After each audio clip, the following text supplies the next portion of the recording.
Hello everyone. Again मैं आपके लिए लेके आया हूँ डेटा स्ट्रक्चर से रिलेटेड इंटरव्यू का एक क्वेश्चन है। एंड इसमें हम ये देखेंगे कि how to implement a queue using stack. So काफ़ी अच्छा क्वेश्चन है और है तो आसान ही एक तरह से, बट इसमें मेनली हम टेक्निक देखेंगे कि हम इसको सॉल्व कैसे करेंगे और इसके पीछे लॉजिक क्या है। सो आइए शुरू करते हैं वीडियो को। वीडियो की शुरुआत में मैंने बता दिया कि हम क्यू इम्प्लीमेंट करने वाले हैं स्टैक का यूज़ करके। सबसे पहले तो मैं आपको बता देता हूँ कि स्टैक क्या होता है। स्टैक नाउ आप कभी भी शादियों में गए होंगे तो आपने देखा होगा कि वहाँ पर प्लेटें रखी रहती हैं जहाँ से अपना जो भी खाना खाने वाले भुक्कड़ रहते हैं जाके प्लेट उठाते हैं। तो प्लेट जिस ऑर्डर में रखी होती हैं कि अब सपोज जब भी आप उन प्लेट को सजाओगे वन बाय वन एक के ऊपर एक रखी जाती हैं। तो आप ये ऑब्जर्व करोगे कि जो प्लेट हमने सबसे पहले रखी थी उसको सबसे आखिरी में निकाल पाएंगे हम। यही स्टैक होता है। तो that is a stack of plates. Same thing is in the what you say data structure in the computer programming. जो आपका स्टैक है, अगर anything which comes first will go in the last. Basically ये कहलाता है first in last out. और इसको दूसरी तरीके से क्या बोल सकते हैं, लास्ट इन। मतलब जिसको सबसे आखिरी में रखा है वही प्लेट आप सबसे पहले उठा सकते हो। Last in first out, both are the same things. अगर कोई रेफ़र करता है इन दोनों में से कोई भी नाम तो वो मतलब स्टैक की प्रॉपर्टी है बेसिकली। आपको स्टैक समझ में आ गया ना शादी वाले एग्जांपल से। नाउ क्यू बिल्कुल इस तरीके से जैसे आप बिल भरने की लाइन में खड़े हो कहीं, मान लो बिजली घर पे बिल भर के आ रहे हो अपना। जो बंदा सबसे पहले क्यू में लगेगा सबसे पहले निपटारा उसी का ही होगा। ऐसा नहीं है कि जो सबसे आखिरी में आ रहा है उसका काम सबसे पहले हो रहा है। क्यू का बिल्कुल सिंपल सा फंडा है, जैसे हमारी नॉर्मल क्यूज़ होती हैं कहीं पे भी। तो जस्ट एज इट इज़, जो सबसे पहले लगेगा सबसे काम पहले उसका होगा। Q is basically first in first out, इस तरीके से। क्यू इस तरीके से भरेगा कि अगर मान लो इसमें कोई भी यहाँ पे लाइन में लगता है 5 लगा, फिर 6 लगा, 7 लगा, 8 लगा, ठीक है। जो लाइन में लगेगा इधर से एंट्री होगी और आपका इधर से एग्जिट होता चला जाएगा। जैसे इसका काम हुआ इसको भगा दिया, फिर इसको क्योंकि ये पहले आया था तो इसी का पहले काम हुआ। ये इसकी प्रॉपर्टी हो गई क्यू की। अब आपको क्यू समझ में आ गया, स्टैक समझ में आ गया। नाउ अब हमें स्टैक के थ्रू क्यू की इम्प्लीमेंटेशन करनी है। अब आपको क्यू की प्रॉपर्टी पता चल गई। मैं आपको 2 चीज़ बता देता हूँ जो आपको इसमें देखने को मिलेगी। ये सपोज स्टैक है और ये आपका क्यू है। ओके, 1 2 3 4 ये आपका स्टैक है। 1 2 3 4। नाउ जो स्टैक में सपोर्टेड ऑपरेशंस रहते हैं, सपोर्टेड ऑपरेशंस इन स्टैक क्या है, पुश और पॉप। ये 2 ऑपरेशंस हैं। पहले इन 2 ऑपरेशंस को समझ लेते हैं, फिर क्यू के ऑपरेशंस को समझ लेंगे। नाउ पुश का मतलब होता है डेटा को इंसर्ट करना, डेटा इंसर्शन को पुश बोलते हैं। और डेटा डिलीशन और ऑब्टेन बेसिकली। अगर डेटा को आपको स्टैक के अंदर से, स्टैक एक डेटा स्ट्रक्चर है तो उसके अंदर से अगर आपको डिलीट करना है या फिर उसको रिट्रीव करना है। रिट्रीवल इसमें क्या होगा कि अगर आप पॉप करोगे तो डेटा डिलीट हो जाएगा। पॉप के दौरान आप रिट्रीवल भी कर सकते हो। ये आप ध्यान रखना। अगर आप पॉप ऑपरेशन लगाओगे तो आपको रिटर्न में जो बिल्कुल टॉप पे एलिमेंट होगा वो रिटर्न हो जाएगा, बट ये डिलीट भी हो जाएगा साथ के साथ वहाँ से। ये 2 ऑपरेशन ही सपोर्टेड होते हैं। पुश मतलब data insertion inside the stack और data deletion from the stack, ये हो गया पॉप। जब आप डेटा को डिलीट करते हो तो डेटा आपका ऑब्टेन कर सकते हो आप, मतलब रिट्रीव हो जाता है आपका। You can view the data. Now अब जो क्यू के सपोर्टेड ऑपरेशंस हैं उसको समझ लेते हैं। क्यू के अंदर 2 ही सपोर्टेड ऑपरेशंस हैं, एन क्यू बोलते हैं जिसको, और दूसरा है डी क्यू, ठीक है।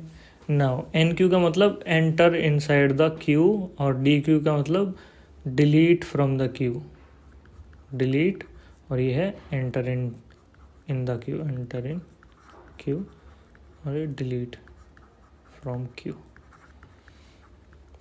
अब ये मेनली जो सपोर्टेड ऑपरेशन है दोनों में ये सेल्फ एक्सप्लेनेटरी हैं। सो मेनली तो पुश का मतलब कि आप डेटा को इंसर्ट करते जाओ, इधर भी सेम चीज़ है। सो जब भी आप अब एक मतलब बेसिक सा एग्जांपल आपको वैसे ही समझा देता हूँ। नाउ अगर आप बोलते हो एन क्यू 1, सो हम इसके अंदर 1 इंसर्ट कर देंगे। ये होती है इसकी फ्रंट ऑफ द क्यू, और ये होती है आपकी रियर। सो इसको काफ़ी इन डेप्थ में भी समझा सकते हैं। जो भी आपकी इंजर्शन होती है वो हमेशा रियर से होती है, क्योंकि आपको भी पता है लाइन में कहाँ से घुसेगा, पीछे से तो घुसेगा, रियर से ना कि फ्रंट से।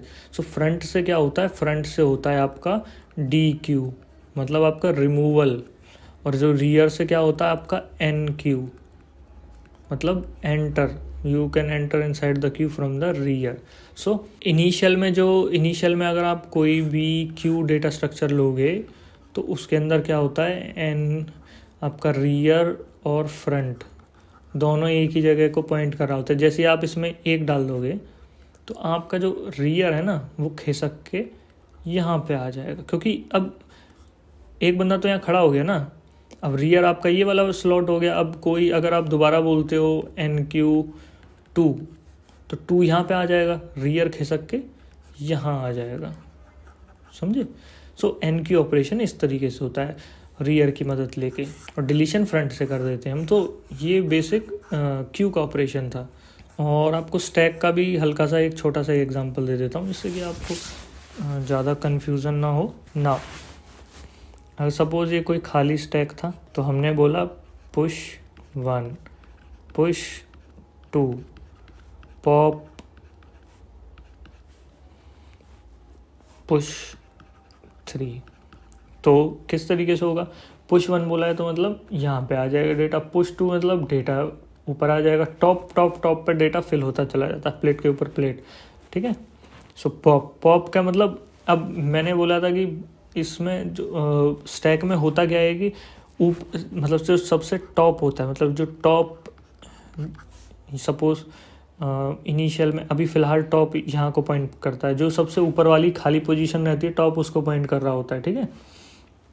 सो अभी सॉरी, खाली पोजीशन को नहीं, जो सबसे टॉप मोस्ट एलिमेंट रहता है उसको पॉइंट कर रहा होता है टॉप आपका, ठीक है। तो अब जब भी आप इसको बोलोगे पॉप, तो ये क्या करेगा, टॉप मोस्ट एलिमेंट को रिमूव कर देगा, मतलब 2 गया हमारा, ठीक है। पुश 3 बोलने का मतलब अब जो आपका ये था टॉप, ये बन गया था पिछले पॉप करने के बाद, अब ये टॉप था, तो टॉप के ऊपर एक जगह ऊपर ये आपका एलिमेंट डाल देगा, और this is the new top. So जो भी ऑपरेशन होगा पुश पॉप वो सिर्फ टॉप एलिमेंट पे होगा, ठीक है, ये ध्यान रखने का। सो इस तरीके से पुश पॉप ऑपरेशन होते हैं आपके। तो अब आपको इसकी बेसिक अंडरस्टैंडिंग तो हो चुकी है इस प्रॉब्लम की। अब हमें ये देखना है कि जो स्टैक्स का यूज़ करके हमें क्यू के बिहेवियर को इम्प्लीमेंट करना है, ठीक है। वो आपको मैं अब समझाता हूँ। अब देखो, ये हमारा स्टैक्स है, सपोज़ एक स्टैक ले लिया। अब आपको, ये हमारी क्यू हो गई। अब स्टैक का ही यूज़ करके आपको first in first out implement करना है किसी तरीके से। सो स्टैक में क्या है कि एग्जांपल ले लो, अगर आपने 1 2 3 इंसर्ट कर दिया, मतलब पुश कर दिया डेटा 1 2 3, सो कैसे आएगा 1 2 3, ऑलराइट। अब क्योंकि हमें क्यू को इम्प्लीमेंट करना है ना, तो क्यू में तो हम बोलेंगे एन क्यू 1 2 3, एन क्यू बोल दिया, ओके। अब जब भी हम बोलेंगे डी क्यू, अब डी क्यू बोलते ही होना क्या चाहिए, सपोज़ ये डेटा इस तरीके से होता, तो डी क्यू अब जब हम इस डेटा पे लगाते तो जो हमारा 1 है आउटपुट में क्या आना चाहिए था 1, क्योंकि जो सबसे पहले गया है क्यू के अंदर वो ही सबसे पहले आउट होएगा, मतलब उसी का नंबर सबसे पहले लग जाएगा और उसका काम सबसे पहले ख़त्म हो जाएगा। तो जो क्यू में सबसे पहले गया है, बट हमारे पास अभी क्यू नहीं है, हमारे पास स्टैक है मौजूद। स्टैक का यूज़ करके क्यू की इम्प्लीमेंटेशन करनी है हमको मेनली। सो अब आप क्या करोगे, अगर आपने पॉप किया तो सपोज आपने पॉप कर दिया एलिमेंट को, तो आपको क्या मिलेगा आउटपुट 3, सो जो कि अनडिजायर्ड है। सो आपको 1 चाहिए आउटपुट में। अगर आप इस तरीके से कर दो सपोज कि इसके सारे एलिमेंट्स को पॉप पॉप करते जाओ, आखिरी वाले को कर दो, तो ये डेटा लॉस हो जाएगा। सो मेनली मेरा कहने का और ये सब समझाने का मकसद ये था कि आप एक स्टैक का यूज़ करके क्यू को इम्प्लीमेंट नहीं कर सकते फर्स्ट ऑफ ऑल। सो जो इसके पीछे बेसिक आपको बताना था, एक्सप्लेनेशन देना था, वो ये था। सो नाउ अभी हमारे पास हम 2 स्टैक लेके देख लेते हैं और ये चेक करते हैं कि 2 स्टैक लेने के बाद क्या हम इसको इम्प्लीमेंट कर सकते हैं कि नहीं, ऊपर वाले बिहेवियर को। नाउ सेम हम क्या करते हैं, बोलते हैं एन की ऑपरेशन लगाओ 1 पे, 2 पे, 3 पे, फिर मेरा डी क्यू लगा दो, फिर मेरा एन क्यू ऑपरेशन लगा दो 4, और फिर मेरा डी क्यू और एक और डी क्यू। ठीक है, इसके थ्रू हम समझते हैं इस पूरे प्रोसीजर को। तो एन क्यू 1 2 3, एन क्यू 1 2 3 को किस तरीके से इम्प्लीमेंट करेंगे, सिंपली आप जस्ट पुश करते चले जाओ। आपको क्या करना है, पुश 1, ओके पुश कर दिया, जैसे ये आया पुश 2, पुश कर दिया, जैसे ही ये आया पुश 3 डाल दिया। नाउ अब आया डी क्यू। अब डी क्यू में क्या चाहिए था हमको, ये आउटपुट में चाहिए, ये समझ रहे हो कि अब आपको करना क्या है, क्योंकि आपको ये चीज़ आउटपुट में चाहिए, 1 पहले चाहिए, फिर 2 चाहिए आउटपुट में, फिर 3 चाहिए। मतलब फ़िलहाल अगर हम स्टैक का जो नेचर होता है, स्टैक का नेचर होता है, उसके अकॉर्डिंग आउटपुट क्या मिलेगा हमें, ऊपर से नीचे 3 2 1 आउटपुट मिलेगा। बट हमें चाहिए क्या आउटपुट, 1 2 3। सो स्टैक को पूरा रिवर्स कर देना। रिवर्स कैसे करोगे, कुछ नहीं, इसको एज इट इज़ यहाँ उठा के डालो, पॉप करोगे तो 3 इसमें पुश कर दो, मतलब pop from S1 then push the same element to the S2। समझे, यहाँ से हटाना है, यहाँ निकालना है, यहाँ से हटाना है, यहाँ डालना है, यहाँ से हटाना है, यहाँ डालना है। अब देखो क्या हुआ, रीड करो इसको टॉप टू डाउन। स्टैक में अगर हमेशा आपको देखना है ना कि आउटपुट किस तरीके से, अगर टॉप से डाउन रीड करना चालू कर देना, तो टॉप से डाउन क्या है, 1 2 3 आ गया ना। हमको क्या यही तो चाहिए था, इन क्यू का आउटपुट 1 2 3। अगर जैसे शुरू में 1 डला है तो 1 आउटपुट होना चाहिए, 2 डला है तो 2 होना चाहिए, 3 डला है तो 3 होना चाहिए। ठीक है, ये चाहिए था हमको। आपको ये लॉजिक समझ में आ गया ना कि जब भी आपको डी क्यू ऑपरेशन करना है तो आप इसको पूरा उल्टा कर दोगे। ठीक है, उल्टा करके यहाँ डाल देना, हो जाएगा। बट इसके अंदर एक चीज़ आपको और नोटिस करने की है, क्योंकि ये चीज़ आगे मैंने इसलिए लिखा है, वही चीज़ समझाने के लिए मेनली। सो यहाँ तक का आउटपुट क्या था फ़िलहाल, ठीक है, ये खाली हो गया था। अब इसने बोला NQ4, NQ4 मतलब push into the S1, S1 के अंदर डाल दो, 4 आ गया। इसका मतलब यही था ना, पुश 4 टू द S1। ठीक है, now again D Q operation आया। अब डी क्यू ऑपरेशन आने के बाद आपको ये नहीं है कि बिल्कुल आंख बंद करके S1 को S2 में ट्रांसफ़र कर देना ना, ये नहीं करना आपको। अगर S2 एम्प्टी है तो, मैं रिपीट कर रहा हूँ, only if when ever D Q operation comes, then this implies that check S2 whether it is empty or not, double equals to empty. If double S2 is empty, then what you will do, or what I would say, not copy, इसको बोलेंगे कि हम S1 से data pop करके S2 में push कर देंगे data को। समझे, S1 से पॉप करेंगे, S2 के अंदर पुश करेंगे, only if S2 is empty, otherwise नहीं करना। अदरवाइज क्या करना है, सबसे पहले चेक करना है S2 एम्प्टी है कि नहीं है, एल्स अगर S2 एम्प्टी नहीं है तो just simply pop the element from the S2, nothing else. समझे? यहाँ से पॉप कर दोगे, सपोज DQ ऑपरेशन लगाया था ना, तो यहाँ से 1 आउट हो चुका था, यहाँ तक का आउटपुट है। अब दोबारा यहाँ DQ ऑपरेशन आया तो इसका आउटपुट होना क्या चाहिए, क्योंकि दो जो था हमारा सेकंड नंबर पे आया था क्यू में, तो इसको निकलना चाहिए दूसरी बार जब DQ ऑपरेशन लगाए तो इसलिए मैंने बोला कि इसको अभी 4 को कॉपी नहीं करना है, इसलिए इसको सिंपली इसको चेक करना है एम्प्टी है या नहीं है तो जो भी सीधे पॉप कर देने का। 2 आ गया आउटपुट आपका। अगर दोबारा DQ ऑपरेशन देखोगे एम्प्टी है कि नहीं है, 3 को पॉप कर दिया। ठीक है, अभी तक का आउटपुट 1 2 3 बिल्कुल similar to the queue operation.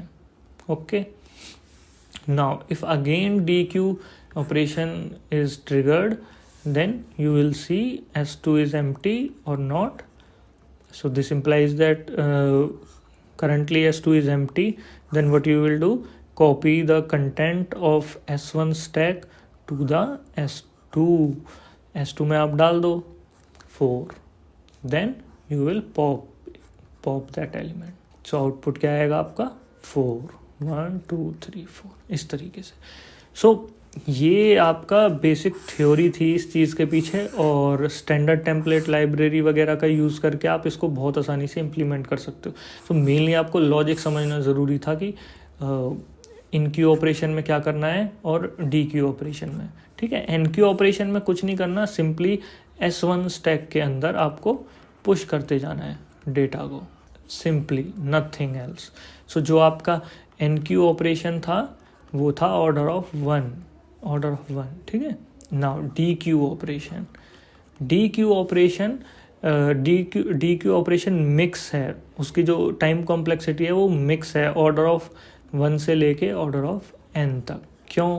क्योंकि अगर आपका S2 एम्प्टी है, S2 is empty, then what you will have to do, then you have to copy all of the S1 content to the S2, pop and push, 2 operations। ठीक है, सो आपको पूरा content empty करना पड़ता है। और एक केस ऐसा भी होता है कि अगर S2 एम्प्टी नहीं है तो आपको कुछ भी कॉपी नहीं करना, simply you have to pop from the S2। So DQ operation is a mix of order of 1 and order of n time complexity. So worst case में it is order of n. So आपको समझ में आया हो, video को इतना ही रखते हैं। So take care and have a nice day. Tata bye bye.